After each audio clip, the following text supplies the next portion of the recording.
Malik Murphy and Texas football handle business against Kansas State. Robert joins the table to update us on the playoff picture. And Joe is back for some unbiased reporting, recapping the Rangers World Series win. All of this and more coming up on College Pressbox.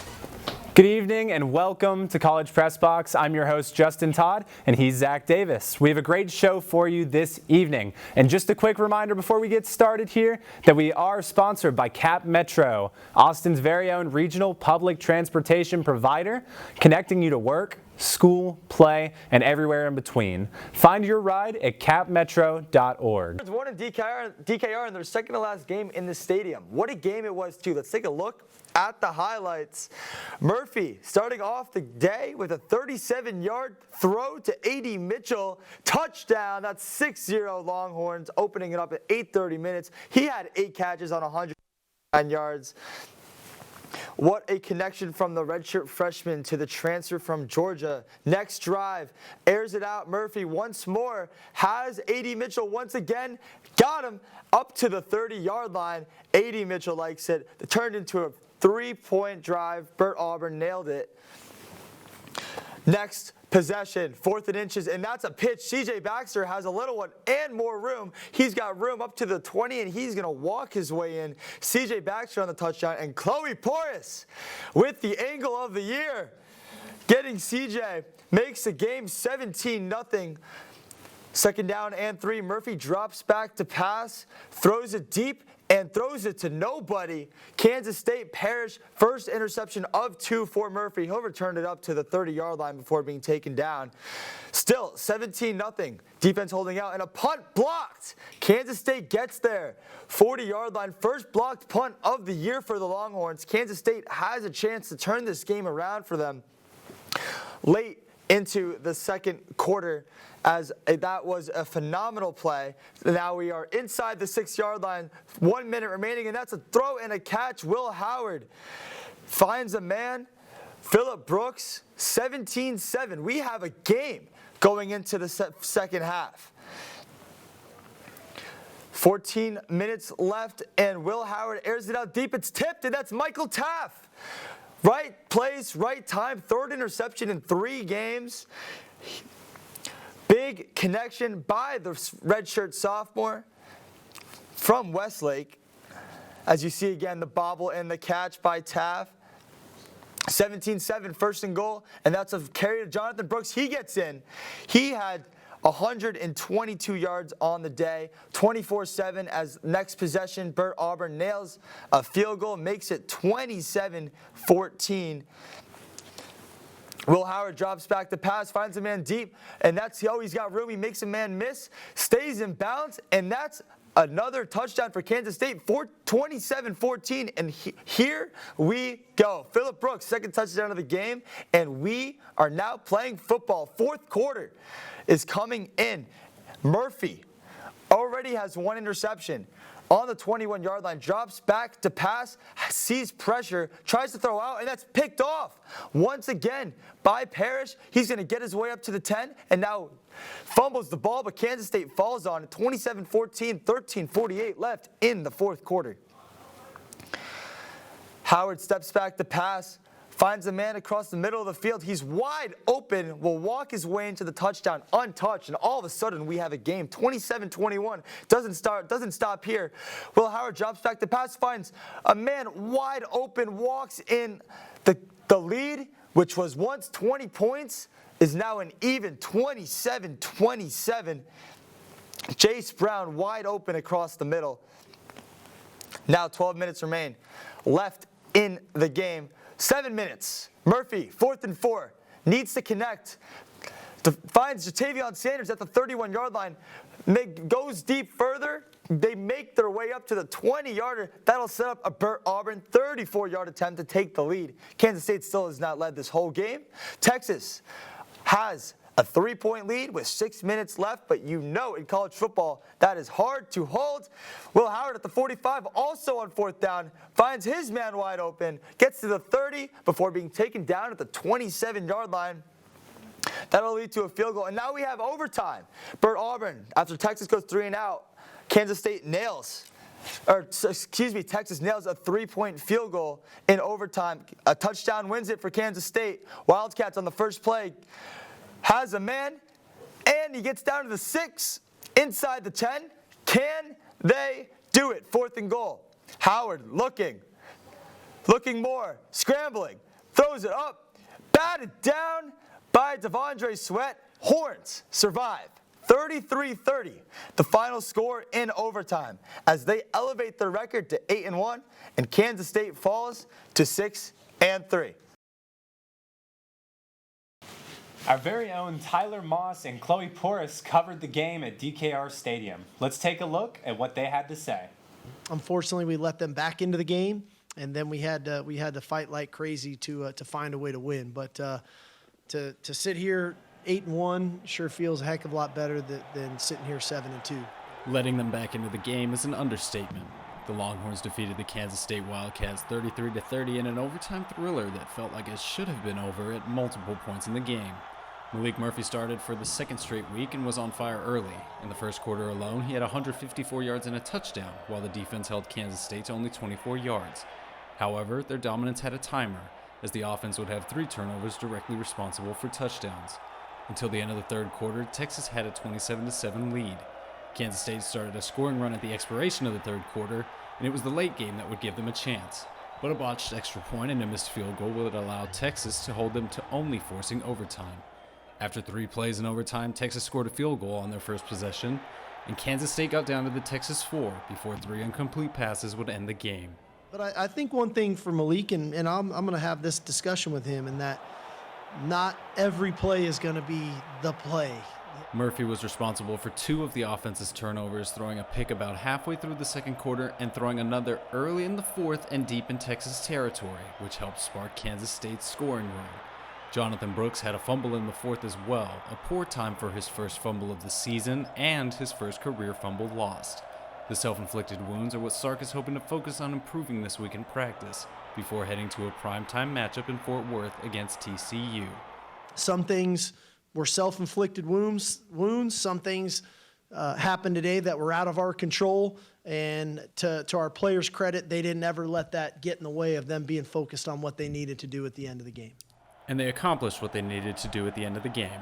Win. At the end of the day, a mark in the win column is still a mark in the win column. I'd much rather, win ugly than lose pretty. I've never seen a pretty loss, so I'll take this one. Tyler Moss, TSTV Sports.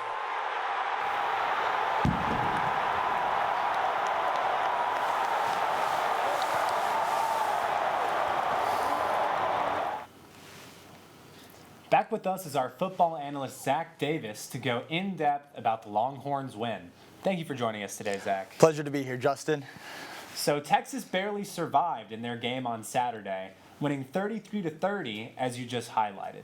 Zach, what are your takeaways from the near collapse on Saturday? Well, Justin, a near collapse is a great way to put it. The Longhorns looked to be poised for a comfortable top 25 win. In fact, some friends of mine left at halftime. Some friends, right?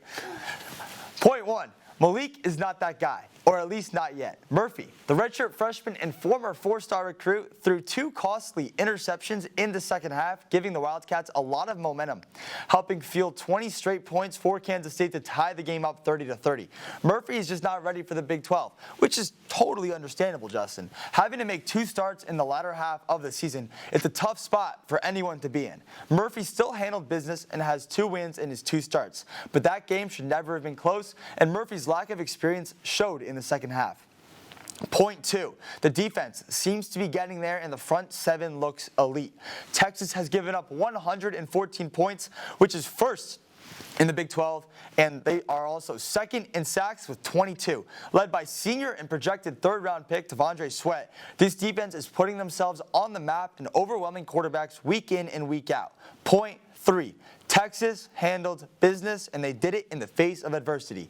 This was a statement game for the Longhorns. They proved with all the pressure in their face, they still came out with the win. Texas at the end of the day, was not supposed to win that game. The Longhorns stopped Kansas State in the red zone at the end of the fourth quarter to force overtime, and then did it again to a turnover after having to play defense inside the 5-yard line for all 4 downs in a row.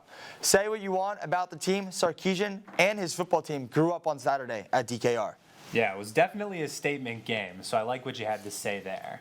In addition, there are a lot of things clicking for this Texas team so far. Which aspect of this team has surprised you the most? Yeah, so a lot of things have actually jumped out to me, but what is coming out to me the most week in and week out is the run game and its excellence. I've mentioned it before, but with Bijan leaving last season and Quinn going into his prove-it year, not a lot of Longhorns thought the run game would be so strong. A big and underlying fact to that is that for the first time in a long time, Texas has returned all 5 starters to their offensive line. The experience has proved itself so far this year as this team has allocated over 1,600 yards on the ground, largely due to Jonathan Brooks, who just got to the 1,000-yard mark this past Saturday. This offensive line, in addition to the run combo of Brooks and C.J. Baxter, this run game has brought more life to this offensive unit. For sure. It's been fun to watch him step up into that role left by Bijan. And I mean, the Longhorns now elevate their record to 8-1, yet they are still outside the top 6 in the rankings. Can they make it to the college football playoff? And if so, how possible is it? So there's a big branch, and this is hard to really talk about, but I'll try to help paint the picture for you, Justin. Texas is actually 8-1 for the first time since 2009. In that season, Mack Brown's Longhorns fell to Alabama in the BCS National Championship game. In their way to the semifinals are 6 highly skilled football programs in Ohio State, Michigan, Georgia, Florida State, Washington, and Oregon. They absolutely can make the college football playoff, but as the programs keep winning, the possibility looks to be smudging as the weeks go on. First off, Texas has to win out. Win the Big 12, and then they have to just sit back and watch. Even if they do win out, only a couple of scenarios see the Longhorns playing in the College Football Championship. First, Washington needs to lose. They are undefeated at 9-0, and if they continue to win out, they essentially destroy the Longhorns' hopes to play on New Year's Eve. With Utah and Oregon State still on the schedule, a loss for Washington is still very possible. Oregon, the other competitor in the Pac-12, also has to lose as they face USC and Oregon State later this season as well. The Pac-12 essentially has to shoot themselves in the foot, and they will lose their playoff spot. From there, the Michigan Wolverines and Ohio State Buckeyes sit at 1 and 3 in the rankings. Michigan still has Penn State, who could very possibly be without a head coach in that game, which Michigan, not Penn State. And their strength of schedule is weak. So if the Wolverines lose one game, their hopes could be crushed. Georgia will most likely see Alabama in the SEC championship game. If Alabama wins, the Bulldogs will drop out of the top 4, and with Texas's win over the Crimson Tide, the committee might just favor the Longhorns. All of these examples could see Texas in the Final Four, and even though the All-State College Football Playoff predictor claims that the Longhorns have a 27% chance to make the semifinals, I think that is not very possible. There's a very real possibility that Texas could be playing on New Year's Eve, Justin. I would love to see that more than anything in the world. Thanks for that, Zach. And when we return, Joe Duffey will break down the Texas Rangers' first World Series championship in franchise history. You won't want to miss it.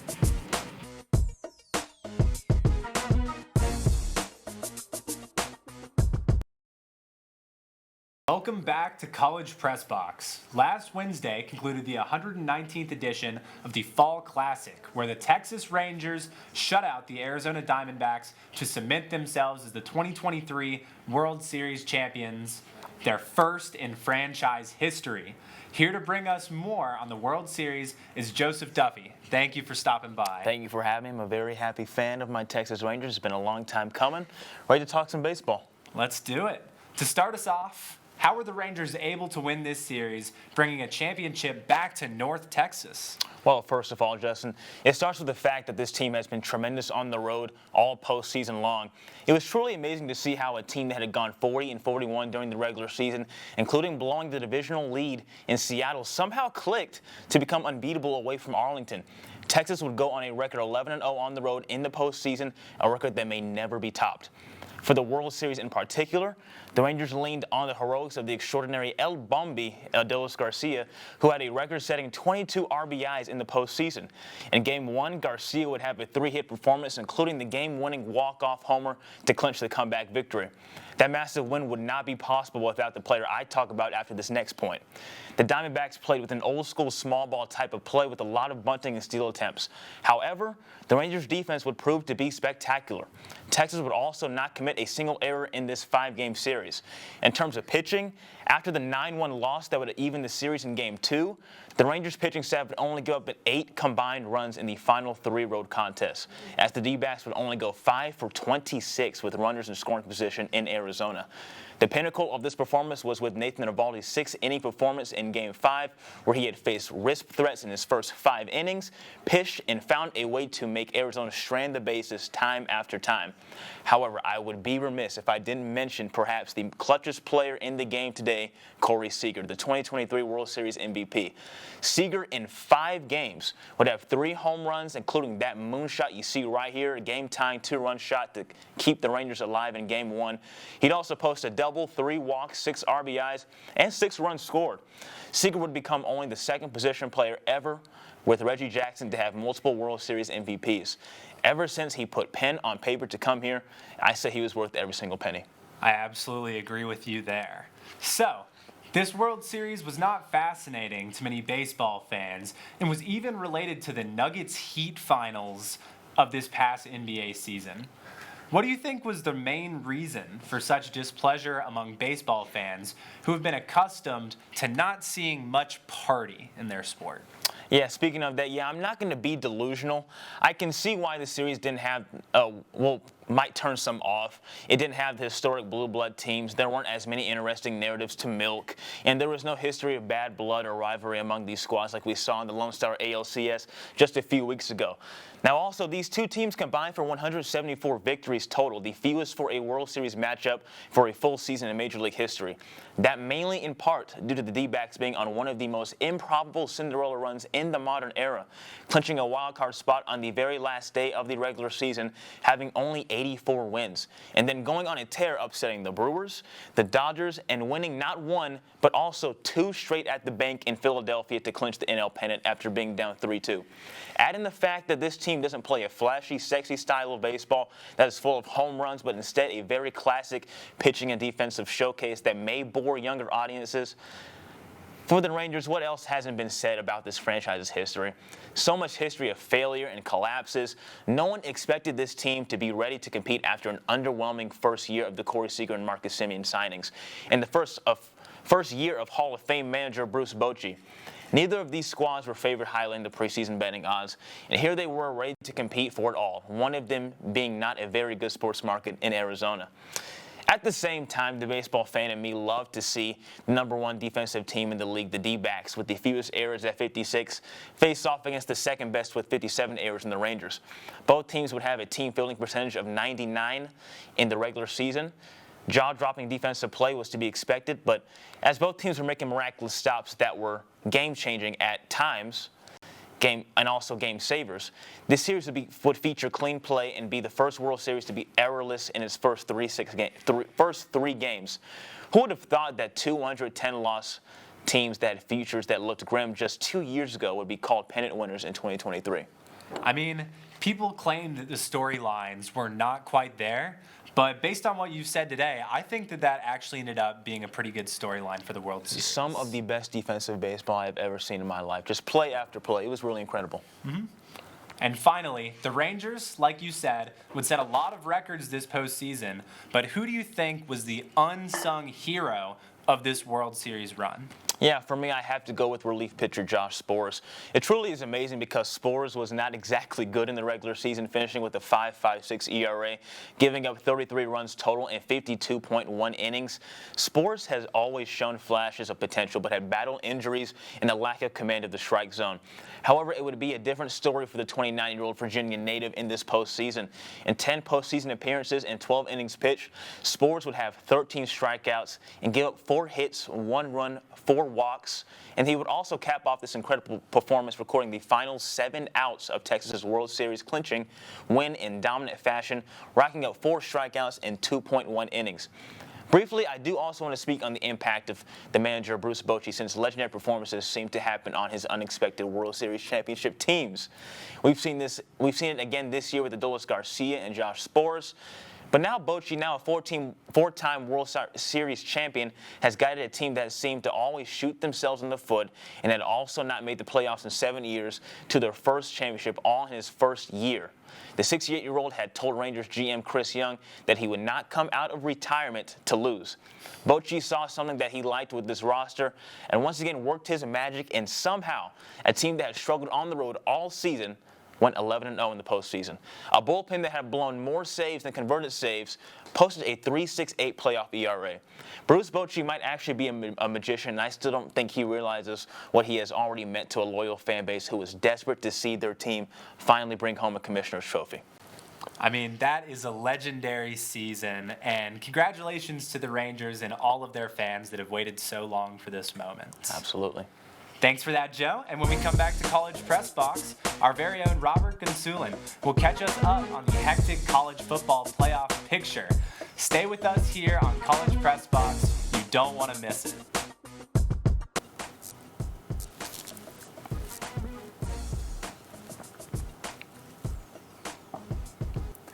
Welcome back into College Pressbox. Robert Gonsoulin now joins us to give us the current state of the current football playoff picture.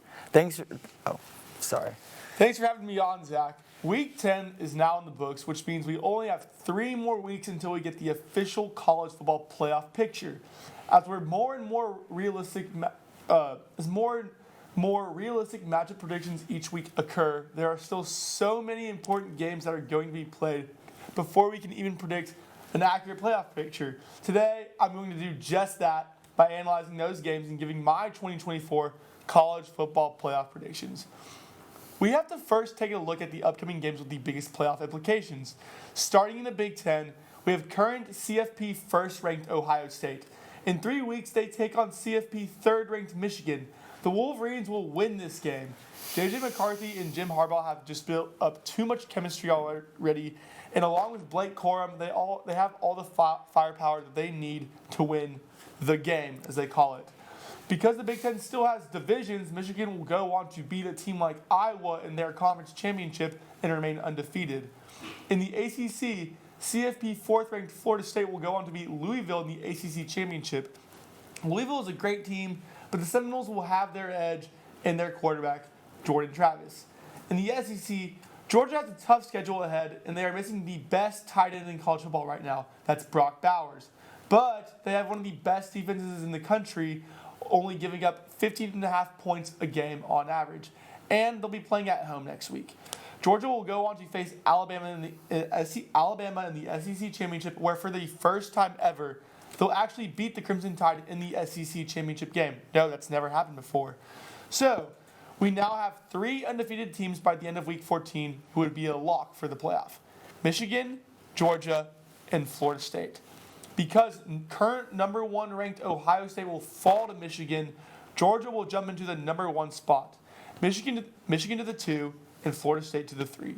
Ohio State will jump to number 5, leaving the 4th spot open for another 1-loss team. Now this is going to be a toss-up. Like you talked about earlier, we all know how much talent the Pac-12 has this year. Oregon almost beat Washington. USC almost beat them too this past weekend. Oregon still has to play the Trojans this upcoming week and their rival Oregon State in the last regular season game. Oregon will lose one of these games and become a 2-loss team. I don't know who it's going to be against, but they'll lose one of them. But regardless, they'll still end up in the Pac-12 championship because of how the rest of the conference standings have already shaken out. The Ducks will face Washington in the Pac-12 championship again, and down will the Huskies go. We've seen Oregon do this before back in 2014 when they beat Arizona after losing to them earlier in the season. With Bo Nix, history for sure will be able to repeat itself. We'll see if it actually happens. So, with no remaining undefeated teams in the Pac-12, who does the last playoff spot go to? The Texas Longhorns. Why? They clearly are the 1-loss team with the highest chances of winning out through conference championship week. Quinn Ewers will likely be back for Iowa State if he's not back for TCU.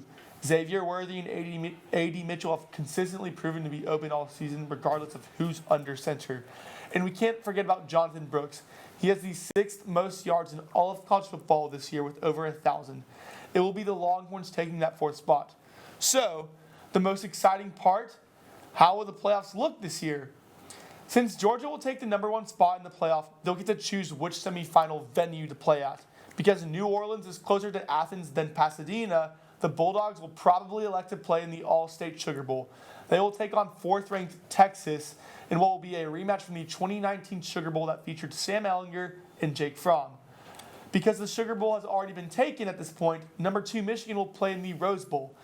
They'll take on 3rd-ranked Florida State, where the Seminoles will make their first ever CFP return, which will be the same stadium that they made their playoff debut in back in 2014 when they played Oregon. Now, we get on to the remaining New Year's 6 bowl games. The Capital One Orange Bowl reserves a spot for the highest-ranked Group of 5 team, highest-ranked ACC team, if it already isn't in the playoffs. Because FSU will be playing Michigan in the CFP semifinal, Louisville will take up this remaining bowl bid. Who will they play? This is where things get a little tricky. There's tie-ins for the SEC, Big Ten, and Notre Dame in the Orange Bowl. The ACC team is the only conference that gets the automatic spot. If these projections stand to be true, Ohio State will likely be playing Louisville in this game. Then we have our Group of 5 rule. The highest-ranked conference champion from the Group of 5 conferences automatically gets 1 spot in either the Peach, Cotton, or Fiesta Bowls. With Air Force's loss to Army this past weekend, I have Tulane being that highest-ranked team. Because Tulane is closest to Atlanta, they'll likely elect to play in the Peach Bowl. I have them playing Alabama, a favored at-large team that will likely want to play this game due to its close proximity to Tuscaloosa. The Cotton Bowl will feature 2 at-large teams. I've got Washington playing Ole Miss. This features a great team from the Southeastern Conference and a great team from the Northwest. 2 completely different parts of the country. 2 phenomenal quarterbacks that would also make for a very high-scoring game. Now, that leaves us with our final bowl in the Pac-12 champion and 2-loss Oregon. So, like I said, 2-loss Oregon playing another 2-loss team, Penn State, when they'll lose to Michigan in a couple weeks. Both teams will travel down to Arizona and play in a very, very hot city where one of them will hand each other their 3rd loss. So, these are my predictions on how the rest of the season will play out. Still, the season has already shown itself to be chaotic, so anything could happen. There are still so many huge games to be played, but for now, for all my college football lovers out there, soak it in because a scenario like this could very well happen. Thorough analysis, Robert. Love to hear it. Thank you for joining us. When we return, we'll take a look at the past week in Longhorn sports. Stay with us. We'll be right back.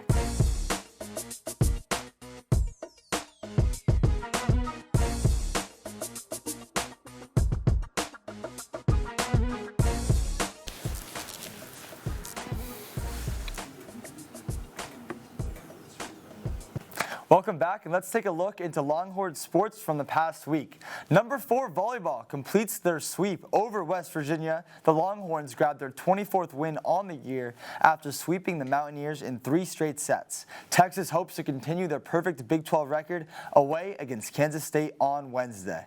A few days ago, men's tennis star Micah Braswell won the men's singles final at ITA Fall Nationals. He became the 2nd Longhorn to make this accomplishment and didn't drop a set all tournament. Soccer claims their first Big 12 Conference Tournament championship since 2007. Texas girls soccer beat BYU 3-1 thanks to 2 goals by Alexi Misimo and a dagger by Holly Ward. Thanks to the title, the Longhorns receive an automatic bid to the NCAA tournament. And finally, we have some exciting events coming up this week, including men's basketball versus Incarnate Word happening right now on Longhorn Network. And then we have women's basketball versus Southern tomorrow night, Tuesday night at 7 p.m. on Longhorn Network. And finally, on Friday, we have men's basketball versus Delaware State at 7 p.m. And then this weekend, football versus TCU. It'll be a night game on ABC starting at 6:30. Well, that'll do it for this week's episode of College Pressbox. Thank you to everybody for tuning in, and thank you to everyone in our back room, including our wonderful executive producer, Jason Conander. Don't forget to tune in to our other shows this week, like College Crossfire on Wednesdays live at 9 and the 1-0 Sports on Friday at 10. That's it for me. I'm Zach Davis. He's Justin Todd from TSTV Sports. Have a great night.